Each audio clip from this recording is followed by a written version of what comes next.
Winner of 3 awards he made up and gave to himself. Recipient of an honorable mention at the Providence Chapter Kiwanis Club Annual Community Talent Show and Potluck 2007. Possible finalist in the Publishers Clearinghouse. Member of the Gold Crown Rewards Club. Author of a blog about Lost. Star of his very own YouTube channel. Ladies and gentlemen, would you please welcome, all the way from sitting right next to you, John Christian Civic!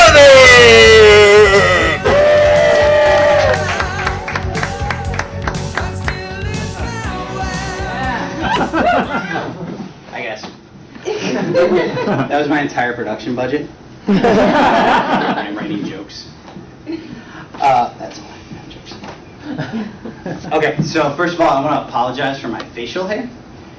When I don't shave for a week, I look like a 12-year-old Mexican. Sorry. This is actually 2.5, 3 weeks growth, so if there's another writer's strike, this is my strike beard. Okay, so my mother is Catholic, my stepfather is Jewish, and I'm, what's the one that begins with an A? An alcoholic. No, seriously, I have a drinking problem. You'll notice that I said stepfather. My real dad died when I was 2. So I was raised by my mother and 2 older sisters, and none of them were a positive male role model.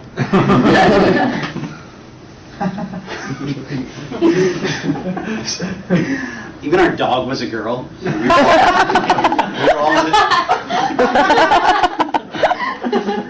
We were all in the same cycle. My hand-me-downs were low-rise Guess jeans and jellies. I started the whole girl jeans thing. That was good. I think I missed out though on some important rites of passage. Not having a dad, I didn't have anybody to toss a ball with, or teach me how to fix a car, or disrespect women. I have several ex-girlfriends who say I learned that one just fine on my own. So I'm actually engaged. No, don't clap for that. I'm miserable.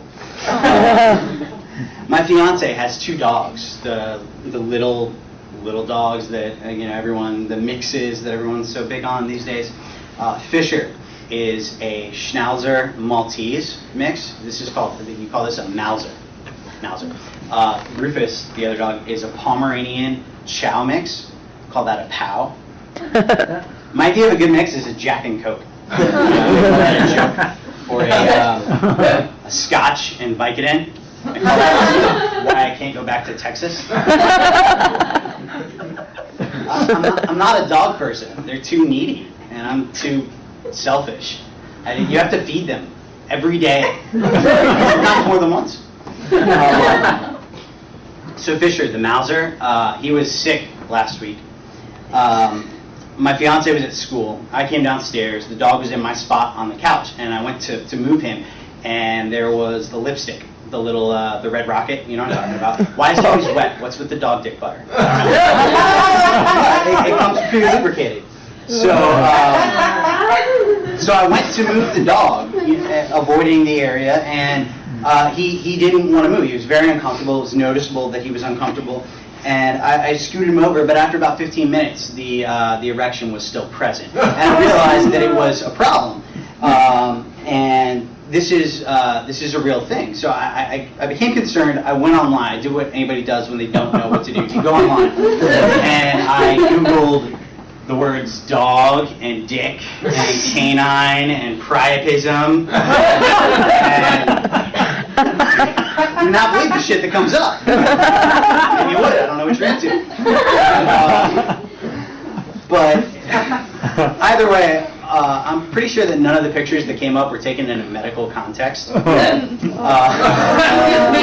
So I called the vet because I was concerned, and it turns out that this is a legitimate problem. What had happened was his penis had folded in on itself, and it was cutting off circulation, which not only prevents him from peeing, which can lead to bladder rupture, which can lead to death, but it also cuts off circulation, which can lead to necrosis. And if you don't amputate necrosis, then it pollutes the liver, you die. So the vet tells me all this and then asks, have you tried putting Vaseline on your dog's penis? Excuse me?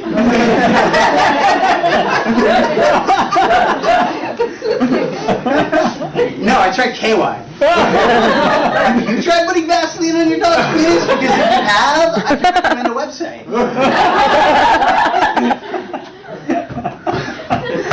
So I'm putting Vaseline on my dog's dick, and my fiance.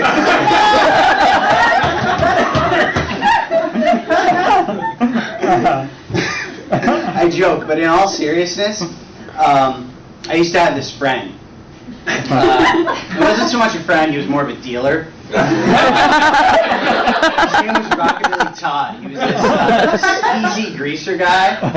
And one night I was over at his house to say hi.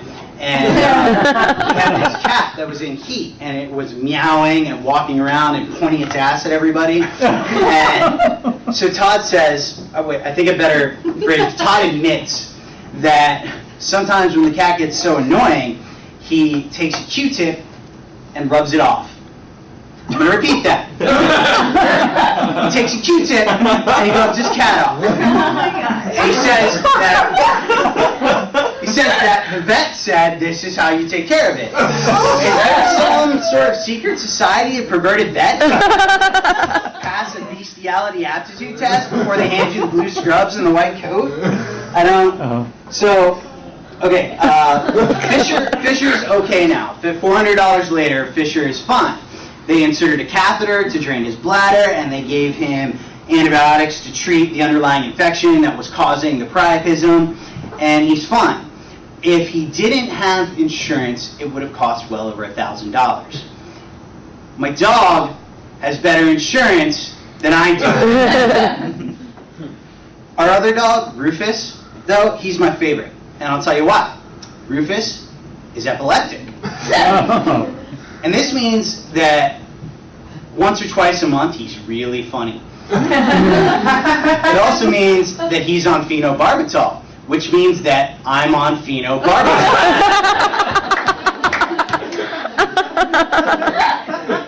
And because of the doggy insurance plan, $10, 300 pills. And that they give you that many at once because it's for a canine. So, do any of you have a dog that scores you barbiturates? Exactly. So I take care of him because you have to. I don't have any other dealer that accepts payment in the form of steakums. And aside, when I feed that dog steak, he has the ability to fart directly in my face no matter where I am in the house. This is a dog that can't tell the difference between his own poop and a snack, but he has a working understanding of his ass, my nose, and the air currents between them.